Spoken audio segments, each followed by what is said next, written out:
여러분 오늘도 잘 견디고 계십니까? 김명준의 뉴스파이터입니다. 더도 말고 덜도 말고 한가위만 같아라. 여기에 네 글자를 더 붙여야겠습니다. 더도 말고 덜도 말고 국회의원 한가위만 같아라. 무슨 말이냐고요? 국회의원의 추석 상여금이 놀라지 마세요. 무려 425만 원이랍니다. 대박 사건. 일반 직장인의 7배라네요.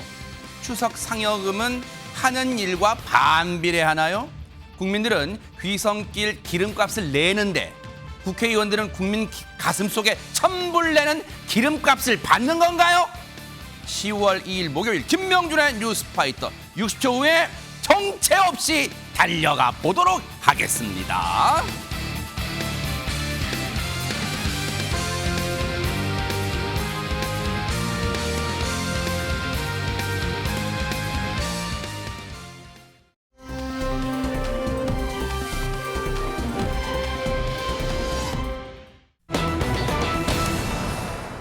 며칠 전에요. 사극계에 큰 별이 졌다 이런 소식이 들려왔는데 아마 여러분 아실 거예요. 선 굵은 연기로 작품마다 묵직한 존재감을 드러냈던 분인데요. 영상으로 먼저 만나보시고 이어가 보도록 하겠습니다.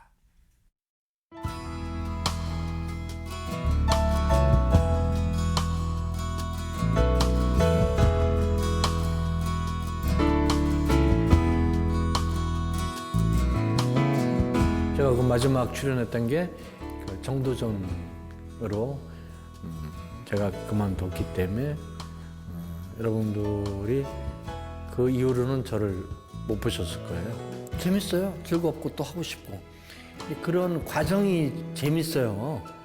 연습하고 서로 디스커션하고 내 배역만이 아닌 상대방의 배역도 서로 얘기를 하고 그러잖아요. 그러기 때문에 막걸리도 한 잔씩 필요한 거고 서로가 나누는 그런 이야기들 너무나 그리워요. 여러분도 이 사람, 이분 기억나시죠? 정말 말 그대로 사극계의 단골 배우 고 김주영 씨인데 사실은요. 여러분 지금도 케이블 TV 쭉 채널 돌리다 보면 옛날 사극 재방송할 때 꼭 저분 나와요. 정말로 안진용 기자님 정말 우리한테 익숙한 그런 분이잖아요. 맞습니다. 선 굵은 연기의 대명사라고 할 수 네. 있는데 김주영 씨는 1974년 M본부 공채 탤런트로 데뷔했습니다. 원래는 사극 이전에 그 유명한 수사반장에서 주로 이 은팔찌를 차는 악역을 많이 맡았습니다. 그랬어요. 그 이후에는 사극 전문 배우로 거듭났는데 네. 용의 눈물, 명성황후, 광개토대왕 야. 그리고 최근에 이제 정도전까지 정말 굵직한 사극들을 모두 섭렵하다시피 했습니다. 네네. 그런데 이렇게 강건한 이미지의 김주영 씨 네. 투병 끝에 지난달 30일 향년 73세를 일기로 별세했습니다. 안타깝네요. 그렇습니다. 최근 중환자실에서 집중 치료를 받았지만 결국은 회복하지 못했는데 유족에 따르면 젊은 시절 폐결핵을 앓았던 적이 있다고 합니다. 폐가 약한 상황에서 폐렴을 앓다 결국 숨을 거두고 말았습니다. 안타까워요. 73세시면 사실 요즘 뭐 100세 시대란 말도 하지만 너무 우리 곁을 일찍 떠났다 그런 생각이 들잖아요. 그런데 앞서 잠깐 나왔습니다만 정말 사극계에 보석같이 빛나는 그런 연기를 했던 고 김주영 씨인데 김현주 평론가님 어느 순간 진짜 우리들한테 안방 브라운관에서 볼 수가 없었어요. 그렇습니다. 그러니까 마지막 작품이 꽤 시간이 흘렀어요. 2014년에 정도전이 끝이었다고 하니까 네. 10여 년 이상의 시간이 흘렀습니다. 그러네요. 그러니까 그 한 10여 년 기간 동안은 꽤 긴 시간 동안 공식적인 연기 활동을 하지 않은 채 세월이 지나가고 말았는데요. 네. 그러다가 지난 2023년 저희 MBN의 특종 세상에 출연을 해서 그간의 근황을 알리기도 했습니다. 네. 그러니까 정도전 출연을 마지막으로 해서 연기 공백기가 있었는데 건강 상태가 무척 좋지 않았다는 거예요. 아이고. 그러니까 폐가 심장을 눌러서 호흡이 어려웠고 어머나. 그래서 폐를 절제한 후에 다른 쪽의 폐를 봉합하는 아이고. 이런 수술도 겪었다는 세상에. 것입니다.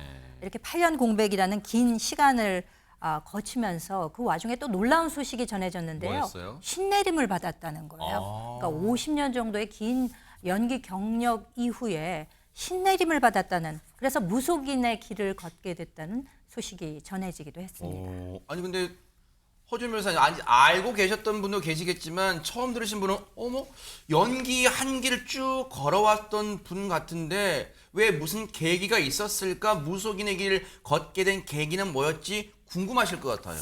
아까 이 드라마 정도전 끝나고 나서 갑작스럽게 건강이 악화가 됐다. 그래서 수술받았다 이렇게 네. 고백하셨다고 했잖아요. 그쵸. 그런데 그 이후에도 몸이 그렇게 아프더라는 거예요. 그리고 병원에 가도 도대체 이게 뭐가 원인이 돼서 아픈지 진단명도 정확하게 나오지를 않았다는 거예요. 안 아픈 데가 없을 정도라서 아내도 늘 김주영 씨한테 걸어다니는 종합병원이다 이렇게 부를 정도였다고 그래요? 합니다. 사실 처음에는 김주영 씨도 그냥 뭐 좀 이렇게 체력이 떨어져서 그렇겠지라고 생각하면서 우습게 여기고 대수롭지 않게 생각을 했다고 하는데 그럴수록 낫지는 않고 병명은 안 나오고 증상은 더 악화했다는 거예요. 아이고. 희한하게 안 아파야 될 곳도 다 아프고 어지럽고 사물이 제대로 안 보이는 걸 넘어서서 남들한테 안 보이는 게 보이고 안 들리는 소리가 들리고 그래서 예전에도 김주영 씨가 그런 얘기 한번 한 적이 있었는데 사극 촬영하러 주황산 갔다가 뭐 안 보이는 남들한테 안 보이는 존재가 보였다 이런 그래요? 얘기를 한번 한 적이 있었는데 이 병을 앓으면서는 그런 일들이 더 잦아졌다는 거예요. 그래서 병원에 가도 신경내과를 가봐도 증상이 안 나오고 하도 아내가 답답하니까 잘 아는 점집이 있다고 해서 갔다고 합니다. 그랬더니 그 점을 보는 사람이 아 이거 신병이다. 이 신내림 55살 때 받았어야 되는데 지금 빨리 늦었으니까 빨리 신내림 받아라 이렇게 얘기를 했다고 합니다. 그래서 무속인의 길을 걷게 된 계기가 찾아왔다는 건데 사실 김묘선 기자님 고 김주영 씨도 당시 고민 많았을 것 같아요. 왜냐하면 근 50년간 배우의 길을 걸어왔는데 이 신병, 이 신내림 받고 내가 무속인의 길을 가야 되나 고민 많았을 것 같아요. 그러니까요. 그 현상들을 내가 직접 겪으면서도 받아들이는 것이 굉장히 어려웠을 거라는 생각이 듭니다. 하지만 계속 눈에는 헛것이 보이고 아내는 직접 뭐 신당에 찾아가 봤더니 좀 신내림을 받아야 된다라는 이야기를 듣고 오고 해서 처음에 김주영 씨는 그냥 흘려들었다고 해요. 하지만 본인도 직접 이제 신당을 한번 찾아가 보자 해서 여러 곳에 가봤는데 네. 여러 곳에서 같은 이야기를 듣게 된 겁니다. 그래서 이거 내가 피할 수가 없는 일이구나라는 것을 생각하게 됐고 네. 그때부터 신내림에 대해서 가족들과 진지하게 상의를 하게 됐는데 네. 그래도 사회적 시선이라는 것을 신경 안 쓸 수가 없잖아요. 그래서 망설였지만 아들이 이야기를 합니다. 부끄러울 것을 따질 때가 아니다. 일단 사람은 살고 봐야지 그러니까요, 네. 라고 용기를 주는 말에 마음을 먹고 신을 모시게 됐다고 하는데요. 네. 하지만 그래도 연기를 했던 분이잖아요. 그래서 연기는 죽을 때까지 하고 싶다. 연기에 대한 열망은 너무나도 크다라면서 열정을 내비치기도 했습니다. 네. 이제는 하늘나라에서는 고통이 없겠죠. 그리고 고 김주영 씨를 지금도 기억하고 사랑하는 분들은 아마 이 드라마 재방송 채널 보면서 여전히 그 선 굵었던 연기, 그 잔잔한 감동을 계속 간직하시지 않을까 그런 생각도 해봅니다. 고인의 영면을 기원하겠습니다.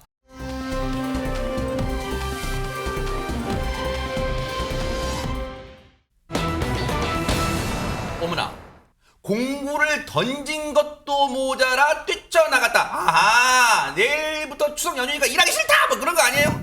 정비서가 공구를 던졌다. 전쟁에 나가는 군인이 총을 내던졌다. 이거 다를 바 없거든요. 그러네요. 굉장히 순간적으로 화가 나는 일이 발생한 건데 정작 해당 영상이 공개되자 사람들은 이 정비사를 격려하고 나섰다는 거죠. 자, 지난달 30일 오후 경기도 고양시에서 벌어진 사고 때문이라는데 어떤 일인지 직접 확인해 보시죠. 네. 자, 검은색, 어머. 흰색 두 차량 저렇게 동시에 교차로를 진입하다가 그대로 어머머. 충돌하고 맙니다. 네. 흰색을 잘 보세요. 네? 방향이 옆으로 틀어지더니 인근 정비소로 향하는데요. 아이고. 그러다가 정비사가 작업 중이던 차량하고 쿵 부딪히고 맙니다. 아이고. 자, 그러자 저 정비사 들고 있던 공구를 바닥에 던지면서 탄식하는 모습이죠. 어허. 그런데 여기서 끝이 아닙니다. 한 대의 나머지 차량, 저 검은색은 어디로 갈까요? 충돌이 이어져 멈추지 어머. 않더니 보시는 것처럼 가로수와 충돌한 어머머. 후에 뒤집어지고 말았습니다. 어머나 세상에. 아니 정구승 변호사님 어떻게 지금 보고도 믿기지 않는데 어떻게 저런 일이 대낮에 막 일어날 수 있어요? 네, 정비소 주인의 말로는 사무실에서 손님 상담 중에 너무나 크게 쾅 하는 소리에 뛰쳐나갔더니 네. 차는 누워있고 수리 맡긴 손님의 차도 망가져 있었다고 하더군요. 아하. 영상에 포착된 공구를 던진 직원 하필 차 수리가 거의 끝나가서 이제 출고 직전 마무리 마지막 단계를 하고 있었는데 다시 수리를 해야 되는 입장이 됐습니다. 네. 정말 낭패였던 것 같은데요. 네. 그럼에도 불구하고 침착하게 도왔다고 합니다. 네. 일단 저 정비하시는 분이요. 이 사람은 인지상정이 있잖아. 왜냐면 다 정비 끝냈는데 이제 출고하기 직전인데 사고 차량이 쿵 부딪히는 바람에 아 뭐야 공든탑이 무너지냐고 순간 정비 공구를 던졌지만 이후에 다른 차량 걱정돼서 달려가는 모습 보셨잖아요. 관련 얘기 들어보시고 이어가 보도록 하겠습니다. 처음에 욱해서 던지긴 했는데 작업이 거의 끝나가는 상태니까 그래도 차 뒤집히는 거 보니까 일단 걱정돼갖고 막 달려갔다고 하더라고요. 사다리 들고 뛰어와가지고 차 위에 올라타갖고 사람 꺼낸 거거든요. 두 분 다 경미한 정도? 연락드렸을 때는 처음에는 이러시다가 얘기 나눠보니까 어쩔 수 없는 사고였다. 괜찮다고 사람만 안 다쳤으면 됐고 보험 처리 받아서 이상 있는 부분들만 해서 좀 수리해갖고 출고 좀 해달라 그렇게 요청하시고 차주분이 다행히 그냥 좋게 끝내셨어요. 세상에 저 정비소 직원분 참 대단하신 분이에요. 가서 그냥 에이 누가 신고하겠지 또 119 누가 불러주겠지 한 그런 생각할 수도 있었는데 직접 달려가서 구하셨어요. 허준 변호사님. 그러니까요. 이 정비사분도 자칫 각도만 잘못됐으면 다칠 수 맞아요, 있었던 그쵸. 정말 아찔한 상황이어서 많이 놀랬을 것 같은데 네. 그 순간에도 이 사람을 구하러 달려갔다는 것이 너무나 대단하다는 생각도 그러니까요. 듭니다. 특히 다행히 그 누구도 다친 곳 없이 경미한 상처로 마무리가 됐다고 하고 네. 피해 차주분도 또 너무 마음 좋게 이해를 해주셨기 때문에 그나마 이 사건이 잘 끝났다는 생각이 드는데 네. 누리꾼들 사이에서는 어떤 얘기가 근데 나왔냐면요. 네. 혹시 지금 사고 난 두 차량들 모두 그 정비소에 수리 맡긴 거 아니냐 뭐 이렇게 얘기하는 분들이 계셨다는 거예요. 네. 그런데 또 저희 뉴스파이터 제작진이 어떤 제작진입니까? 사장님한테 한번 직접 취재하면서 여쭤봤다는 겁니다. 네네. 그랬더니 그거 아니다 이렇게 말씀을 하셨다고 해요. 그러면서 사장님께서는 네. 사람 목숨이 중요해서 구하러 간 거지 영업하려고 구하러 간 거 아니다. 그쵸, 맞아요. 이렇게 멋지게 또 답변을 주기도 하셨다고 하는데요. 네. 그런데 사장님 말씀 중에 꼭 기억해야 될 만한 부분이 있습니다. 뭘까요? 한 가지 당부를 남겨주셨는데 네. 이 매장 앞 교차로에서 거의 한 달에 한 번꼴로 사고가 난다고 합니다. 그러니까 상습적으로 사고가 나는 구간이라는 아이고. 거예요. 교차로에서 제발 서행하라는 것이 사장님 당부입니다. 그리고 주의할 수 있도록 경적 울리면서 너무 막 세게 경적 울리라는 게 아니라 전방주시 잘하면서 네. 속력 더 내지 말고 살살 다녀달라는 것이 이 정비소 주인의 부탁이었습니다. 정말 정비소 업주분 참 마음 따뜻하신 분이고요. 그리고 저곳이 아마 영상 보신 분들 저 우리 집 근처 동네 맞는데 진짜 저기 사고 진짜 많이 나 하신 분들 많으실 거예요. 그러면 보세요. 상습 사고 구간이라면 해당 지자체도 물론 노력 많이 하셨겠지만 더 잘 보이게 저곳이 상습 사고 구간이라는 것을 더 잘 보이게 표지판, 경고 표지판 같은 거 더 크게 해주시고요. 그리고 저곳에서는 제발 서행해 주시기를 진짜 당부드리겠습니다.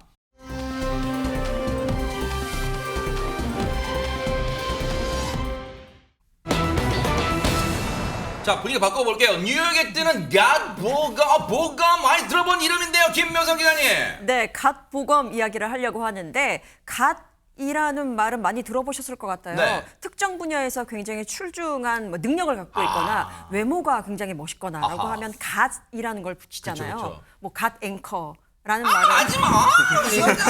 극히 만들어봤습니다. 진짜.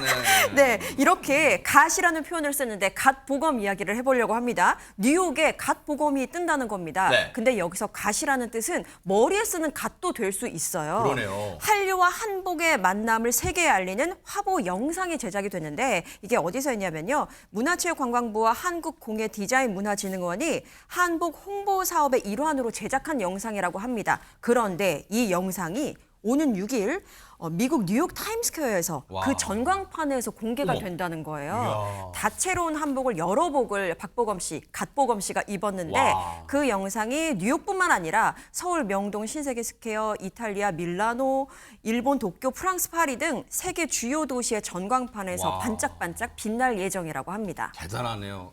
안진용 기자님, 저 사진을 보고 기분이 나빠요. 잘생겼어요. 잘생겼어요. 진짜 잘생겼어요. 세계 최고의 코미디언은 박보검 씨입니다. 모두를 웃게 만들거든요. 그러네, 맞아요, 네. 맞아요. 실제로 올림픽에서 외모를 겨루는 종목이 있다면은 네. 박보검 씨는 당연히 국가대표겠죠. 아, 좋은데요. 네. 대중들은 이게 대한민국의 얼굴이다, 네. 나라의 자랑이다. 박보검 씨를 보려고 한국에 오는 외국인들이 많다라고 극찬을 아끼지 않았고요. 좋아요. 네. 실제로 박보검 씨는 현재 한국관광 명예 홍보대사로 위촉돼 활동 중입니다. 네. 그런데 이번에 이렇게 한복 알리기로 또 나서게 됐는데 아. 한복에 대한 애착이 누구보다 커서 화보 제작 과정에 깊숙이 관여했습니다. 네. 새벽까지 이어진 촬영에도 끝까지 집중력을 잃지 않았다고 하는데 아. 박보검 씨는 한복에 대해서 의복의 매피를 통해 한복의 선과 멋을 어떻게 살리면 좋은지 많이 고심하며 촬영했다고 소감을 전했습니다. 야, 근데 진짜 한복 와 진짜 예쁘네요 진짜. 물론 잘생긴 박보검 씨가 입으니까 더 멋지지만 김현주 평론가님 그러면 박보검 씨가 이번이 처음인 게 우리 한복의 우수성과 멋짐을 전 세계 주요 도시에 알린 뭐 첫 이 상황이에요? 첫 사례예요? 그렇진 않습니다. 올해로 이 이벤트가 6번째를 아, 맞이했다고 그래요? 하네요. 이 한류 스타들과 함께 협업을 해서 우리 한복의 미를 전 세계에 알리고 또 아울러서 역량 있는 한복 브랜드의 해외 진출을 돕기 위해서 마련된 사업이라고 하는데 올해로 6번째를 맞이했습니다. 네. 그러면 올해는 박보검 씨지만 과거에는 어떤 분들이 나섰는지 한번 보실까요? 네. 작년 2024년에는 배우 김태리 와. 씨가 나섰었고요. 네. 그 전에 23년에는 배우 겸 가수로 활동하고 있는 수지 씨. 와. 그리고 22년에는 뭐 말이 필요 없는 우리의 김연아 선수도 모델로 나선 바가 와. 있었습니다. 이번에는 남성 모델로는 최초예요. 아하. 박보검 씨가 처음 선보이게 되는 것인데 이 박보검 씨의 한복 착장을 통해서 이 현대 남성 한복의 네. 아름다움 이게 전 세계에 멋지게 멋지게 알려지기를 멋지다. 바라는 기대가 큽니다. 그러니까요. 대한민국의 어떤 우수성, 한복의 우수성을 널리 알리는 데 또 일조해 주시길 진짜 혁혁한 공을 세워 주시길 기대를 해보도록 하겠습니다.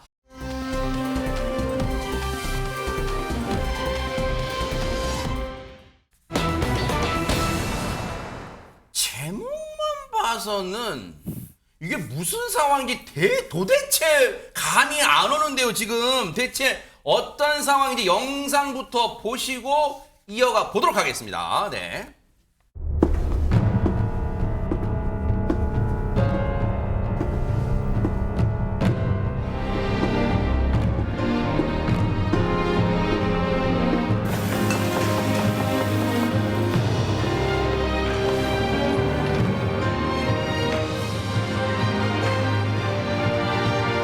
Welcome to APEC. 여기 2025 차 좀 빼주세요. 2025.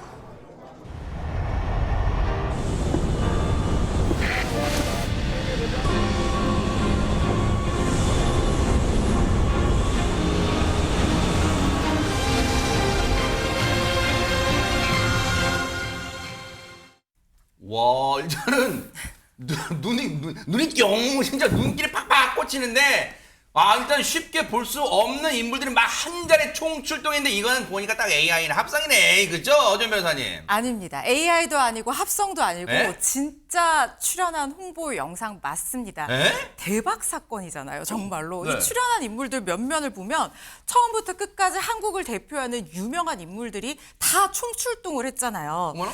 2025 경주 아시아 태평양 경제협력체 그러니까 APEC 정상회의를 세계에 알리는 홍보 영상이고요. 실제로 등장인물들 합성 아니고 진짜로 출연한 거 맞습니다. 와. 영상 보신 것처럼 비행기 기장으로 보이는 G드래곤이 한옥풍으로 지어진 한 식당으로 들어서는 장면으로 시작을 합니다. 스웩 넘치는 걸음걸이로 들어가니까 네. 식사를 즐기던 두 남자가 고개를 돌리는데 박찬욱 감독이랑 박지선 전 축구 선수예요. 어허. 그리고 차를 즐기던 여자 손님은 유명한 DJ 패기구였습니다. 아하. 그리고 안성재 셰프가 경주 첨성대 모양을 한 음식을 내놓으면서 고개를 내미는 모습이 아하. 지나가니까 갑자기 음악이 끊기면서 아이브의 장원영 씨가 2025 차 좀 빼주세요 이렇게 얘기를 하니까 식당 주인인 거죠. 그러니까 G드래곤이 난가? 라고 하면서 딱 나가는데 차가 항공기예요. 와. 주차권을 입에 물고 폭풍 후진하는 모습으로 항공기를 딱 후진 주차하면서 빼주는데 네. 경광봉을 든 사람이 이 주차 유도연으로 나오는데 바로 이재명 대통령이고요. 와. 입고 있는 조끼에는 궁서체로 주차 관리 이렇게 쓰여져 있습니다. 네. 이게요, 뉴욕 페스티벌 등에서 수상한 돌고래 유괴단 신우석 감독이 네. 연출을 맡아서 제작한 홍보 하하. 영상이고요. 식상한 소재가 아니라 굉장히 신선하고 재밌는 그러니까요. 표현으로 세계가 경주로 보인다라는 메시지를 드러낸 야, 영상입니다. 아이디어가 일단 대박 사건이에요. 근데 지금 김묘성 기자님, 다른 분들도 다 정말 바쁜 분들이라서 한 자리에 모시기 힘든 분인 건 맞는데 그 중에서 정말 지금 대한민국을 위해서 불철주야 바쁘디 바쁜 이재명 대통령 어떻게 저기 일정을 섭외했대요, 진짜? 그러니까요. 저거 보면서 사실 많은 분들이 합성이라고 생각을 했었고 특히 이렇게 손동작에서 얼굴과 몸이 약간 다른 이거 평온한 너무 표정이어가지고 아 저건 합성이겠지라고 했는데 이게 진짜였던 거예요. 이재명 대통령이 SNS에 촬영 비하인드 컷까지 공개를 했습니다. 이건가 지금 봐요, 보시는 네. 것처럼요. 옆에는 또 신우석 감독이 제작을 한 그 신우석 감독이 함께한 모습도 볼 수 네. 있는데 사실 개최국을 대표하는 인물로 대통령이 꼭 출연을 해야 된다라고 생각을 했는데 네. 좀 국민에게 친근하게 다가가길 바라는 마음에 주차 요원 역할을 부탁했다고 오. 합니다. 그래서 성사가 됐는데 지난 8월에 대통령실에서 진행이 됐대요. 근데 네. 뒤에 보시면 지금 초록색이 보이잖아요. 아하. 직접 출연은 한 건 맞는데 뒤에 이제 배경만 합성으로 한 거죠. 네네. 크로마키 배경을 설치한 다음에 네. 이재명 대통령이 직접 연기를 한 겁니다. 아하. 그런데요, 이거 또 주목할 만한 점이 이게 최소한의 실비, 그러니까 운영비 정도만 지원이 됐고 제작진과 출연진 전원은 노 개런티, 그래서 출연료 없이 진행을 했다는 그래요? 거예요. 바쁜 출연자들이 직접 일정을 쪼개고 또 출연료 없이 이렇게 마음을 모아서 한 대 출연을 하게 된 건데요. 이 프로젝트의 주 목적을 좀 뽑아보자면 네. 에이펙 정상회의가 전 세계가 주목하는 가운데서 경주에서 열리기 때문에 네. 좀 국가적 행사에 대한 국민들이 자부심을 느끼고 고향감을 느낄 수 있으면 좋겠다라는 마음에 제작을 했다고 합니다. 야, 노 개런티 출연료 안 받고 또 저런 의미 깊은 영상 이 제작에 참여했던 분들 정말 멋지고요. 아까 이재명 대통령의 그 복장 그 그림 좀 다시 한번 보여주세요. 사진도 좋고요. 와, 이 대박 사건 요거 있잖아요. 왠지 유행템 될 것 같아요. 딱 요거 헤드폰 같은 거 끼고 경광 요거 왠지 유행하는 뭔가 복장, 의상 바람을 일으킬 것 같은데 앞으로 또 패션 아이템으로 뜰지 한번 지켜보도록 하겠습니다. 경주 에이펙 성공 개최를 뉴스파이터도 진심으로 응원해 보도록 하겠습니다.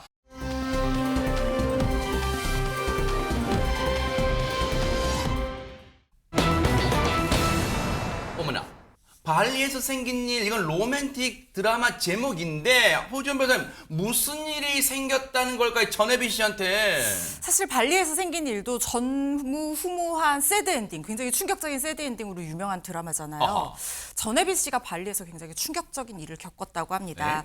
네. 2019년 전혜빈 씨는 2살 연상의 치과 의사와 결혼해서 이제는 아들의 엄마가 된 배우입니다. 와. 그리고 이번에 그 아들이 벌써 세도를 맞았어요. 이야. 세 번째 생일이기도 하고 네. 자신이 엄마가 된 지 꼭 3년 되는 날이기도 하니까 이를 기념하기 위해서 결혼식까지 올렸던 장소거든요. 결혼식을 올린 추억의 장소 인도네시아 발리를 다시 찾았다고 합니다. 아. 이렇게 행복한 마음과 설렘을 잔뜩 안고 떠난 여행지에서 뜻밖의 사고가 그녀를 덮쳤습니다.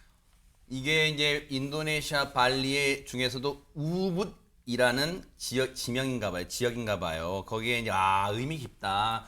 그곳에서 참 뭔가 다시 추억도 되새겨보고 아들 생일 파티도 하고 뭔가 그럴 계획으로 부풀어 있었던 것 같은데 아니, 무슨 일이 생겼다는 거예요, 안진용 기자님? 네, 여행 도중에 전혜빈 씨가 신용카드를 도난당한 겁니다. 어머나. 가끔 이런 일이 발생하죠. 근데 중요한 건 그 다음에 또 일어났습니다. 네? 잃어버린 지 10분 만에 무려 1,500만 원이 결제된 겁니다. 뭐라고요? 무려 1,500만 원입니다. 어머나? 이에 전혜빈 씨는 직접 SNS에 우붓 시내 지도를 올리면서 여행객들에게 주의를 당부했는데 어머. 전 씨가 올린 내용을 보면 이 지역에서 카드 도난당해서 1,500만 원 긁힙. 어머. 조심하세요. 잃어버린 지 10분 만에 벌어진 상황입니다라면서 주의를 당부한 겁니다. 아니 지금 듣고도 믿기지가 않아요. 그냥 150만 원이 긁혔다 해도 놀랄 노자인데 지금 10분 만에 1,500만 원이 지금 띵동띵동 뭐 긁혔다는 거 아니? 그러면 정구승 변호사님 혹시 이 방송 보시는 분들 중에 혹시 추석 기간에 해외여행 계획하고 계신 분들, 특히 지금 발리 뭐 우붓 지역 가려고 했던 분들, 혹시 저 도난 사고 당하면 이거 회수할 방법 없어요, 진짜?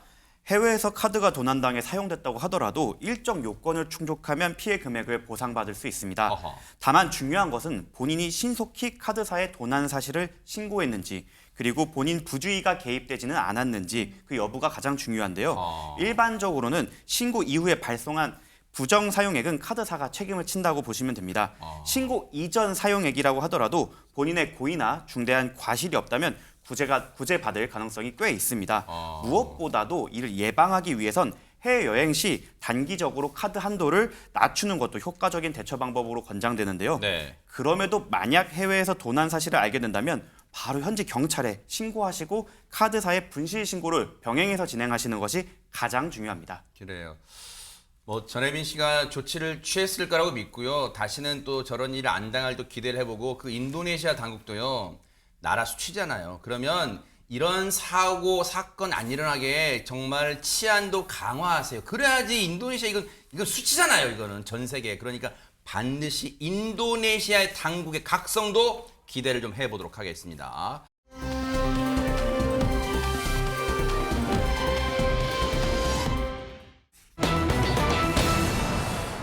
어머나, 제목은 좀 섬뜩한데 무슨 일인지 도통 상상이 안 되는데요, 김묘성 기자님. 네, 어제 오전 3시 45분쯤입니다. 동해 해경청에 긴급 신고가 접수가 됐는데요.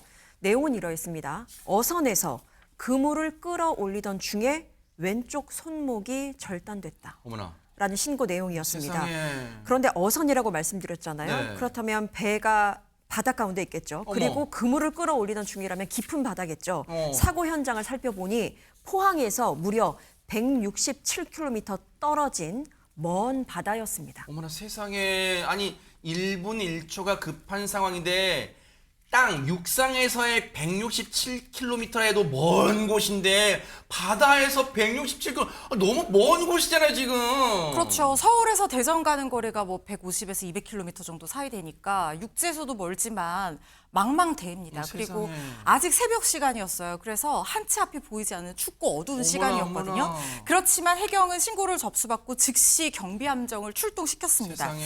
오전 4시 56분에요. 구조팀이 이 손목이 절단된 50대 남성을 그 먼 바다에서 발견을 해냅니다. 저분이군요, 지금. 아이고. 그렇습니다. 그리고 15분 동안 집중 구조 끝에 일단 함정으로 안전하게 이동을 시켜서 이 신변을 확보한 상태에서 응급 구조사와 원격 의료 시스템으로 연결을 합니다. 세상에. 그래서 이 응급 구조사가 이 화면을 통해서 남성의 왼쪽 손목인대가 아직까지 붙어 있구나 이걸 확인을 하고 어머나. 긴급 처치를 실시를 했는데요. 네.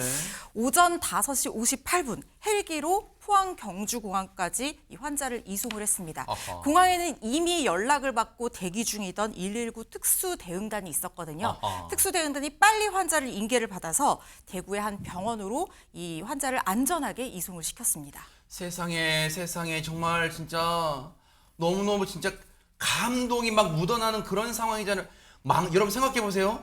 칠흑같이 어두운 밤, 그것도 망망대해예요. 근데 신고를 받고 급히 신속하게 1분 1초의 지체도 없이 선박, 헬기, 구급차로 이어진 릴레이 구조 덕분에 정말로 무사히 병원에 도착할 수 있었대요. 세상에. 관련 얘기 좀 들어보시고 이어가 보도록 하겠습니다. 환자가 손목도 손목이지만 팔 전체 극심한 통증으로 되게 힘들어 하셨어요. 그리고 좀 불안한 마음도 좀 계셨었고, 그래서 마음을 조금 안정시키는 말씀도 드리고, 또 통증을 조금 줄일 수 있는 자세 교정도 좀 해드리고, 그런 식으로 환자가 혹시나 더 컨디션이 나빠지는 상황에 대비해서 계속적으로 환자의 상태를 관찰을 했었습니다. 진짜 왜 안 그러셨겠어요? 그 피해자분, 이 구조를 요청했던 요 구조자분. 세상에 통증도 통증이지만 상상해 보세요. 일단 저분이 불안한 마음이 드셨다는 게 아마 뭔지 우리가 상상되잖아요. 이게 봉합 수술 이후에도 혹시 이제 제대로 이 정상적으로 작동할 수 이 팔이 작동할 수 있을까? 막 그런 온갖 생각 다 들었을 거 아니에요, 진짜. 그렇죠. 막상 저런 사고를 당한 본인은 정말 그 심정 그리고 육체적인 고통 얼마나 심했을까 상상이 가지 않을 그쵸. 그런 정도입니다. 아우, 세상에. 이 사고를 당한 50대 남성은 바다와 하늘 그리고 육지를 잇는 신속한 이송 덕분에 무사히 구조가 돼서 6시간 동안의 수술을 마치고 세상에. 회복 중이라고 합니다. 천만 다행이라고 할 수가 있겠죠. 한편 이 동해 해경청 관계자도 목소리를 내서 소식을 전했는데요. 네. 정말 먼 바다였다. 그렇지만 경비함정, 또 포항항공대, 또 경북소방 이렇게 세 주체가 긴밀히 협조를 했던 덕에 이분을 무사히 구조할 수 있었다라는 소회를 밝히기도 했고요. 네. 앞으로도 국민 생명과 안전을 위해서는 더욱더 노력을 기울이겠다는 다짐을 밝히기도 했습니다. 이 동해 해경청 우리 해경이 참 겸손해요. 왜냐하면 저희가 신속하게 대응한 덕분에 저분을 진짜 무사히 병원에 인계해서 수술받게 해드릴 수 있었습니다. 이렇게만 말해도 되는데 보세요. 다 공을 다 빼놓지 않잖아요. 보세요. 경비함정, 포항항공대, 경북소방과 삼위일체돼서 저분을 살릴 수 있었습니다. 구조할 수 있었으면 공을 다 돌리잖아요. 정말로 이 시간에도 이제 얼마 있으면 날이 차가워져요. 바닷물을 더 찰 거예요. 우리 해경분들 지금 이 순간에도 동해, 서해, 남해에서 열심히 일하시는 우리 해경분들 정말로 힘내시기를 진짜 응원하겠습니다. 멋지십니다.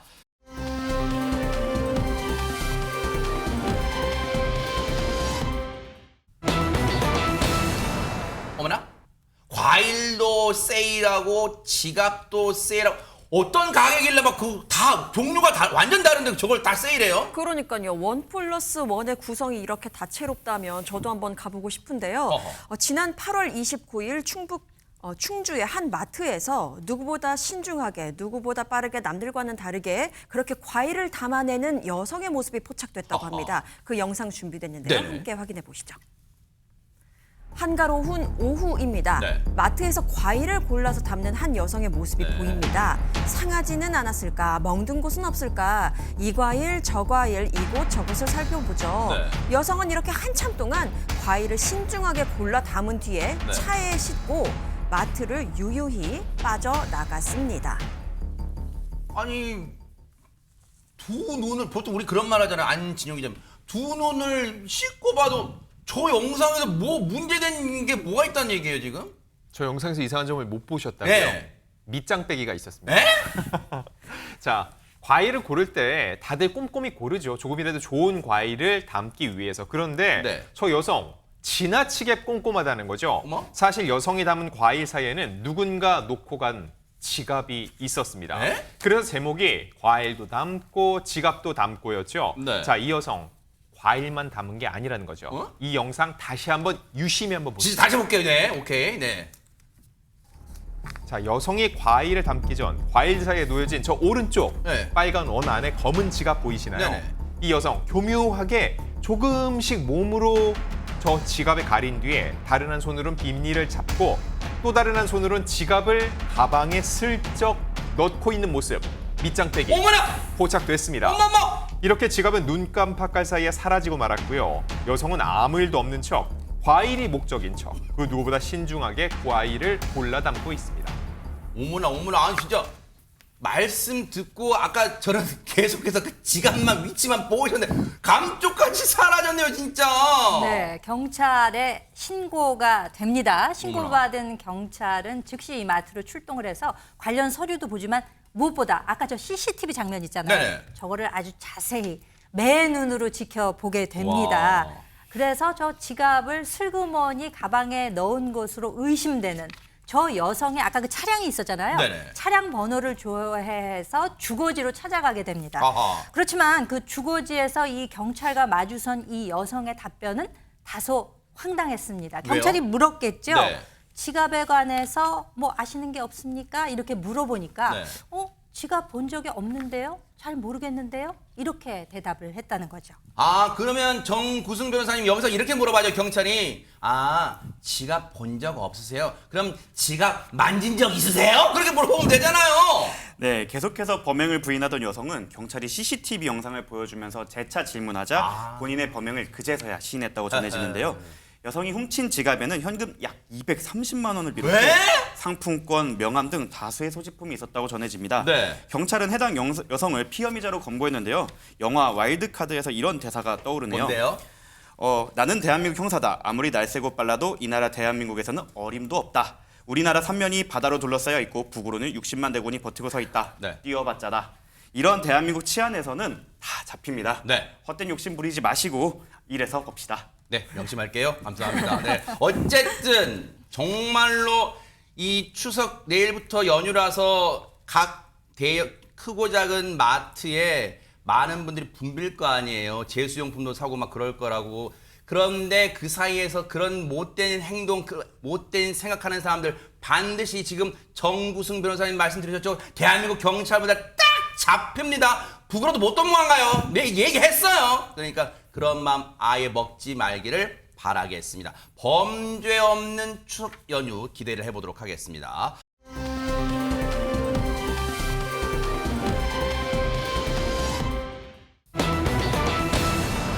국회가 발칵 뒤집혔답니다. 김묘성 기자님 세상에. 네, 그렇습니다. 믿기 힘든 일이 벌어졌습니다. 어제 새벽인데요. 국회의원회관 2층 남자 화장실에서 무언가가 발견이 됐습니다.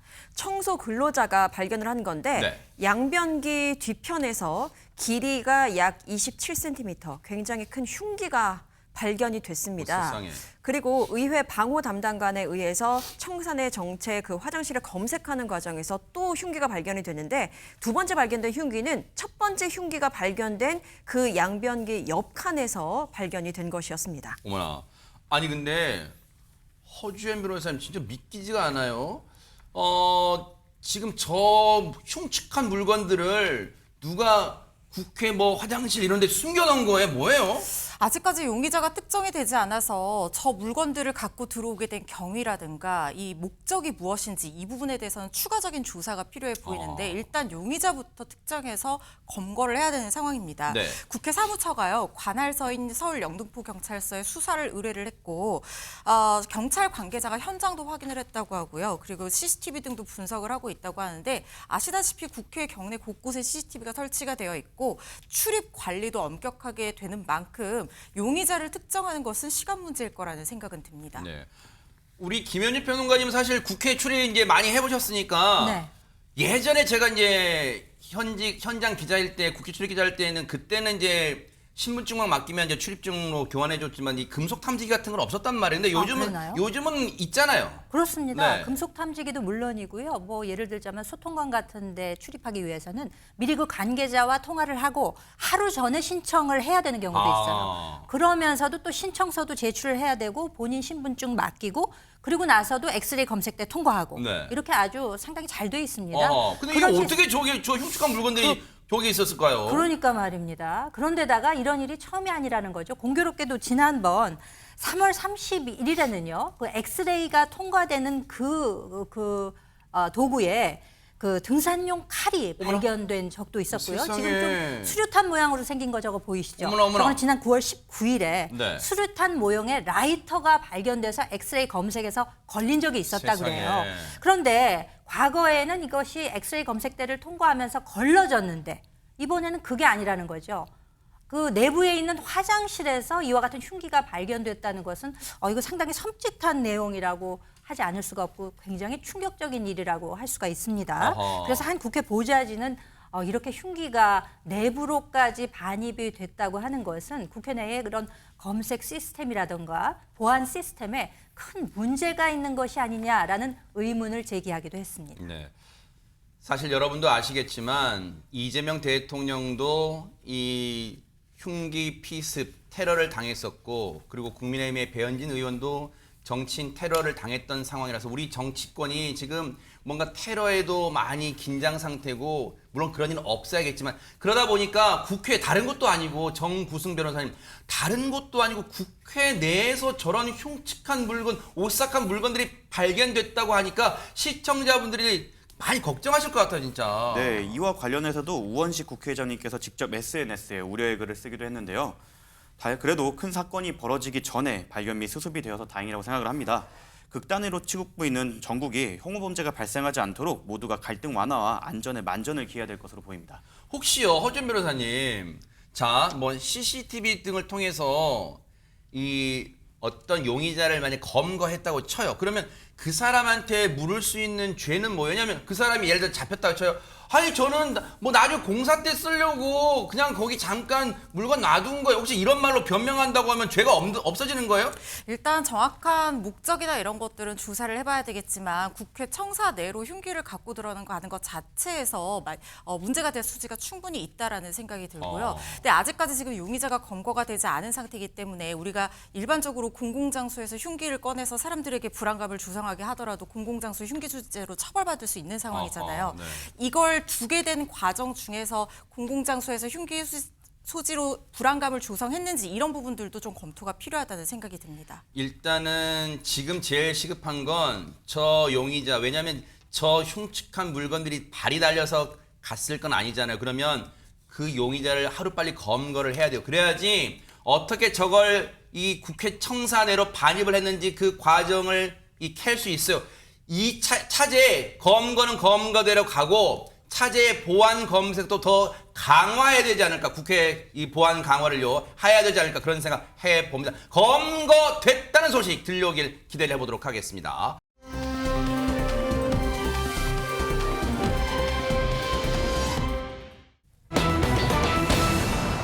에이?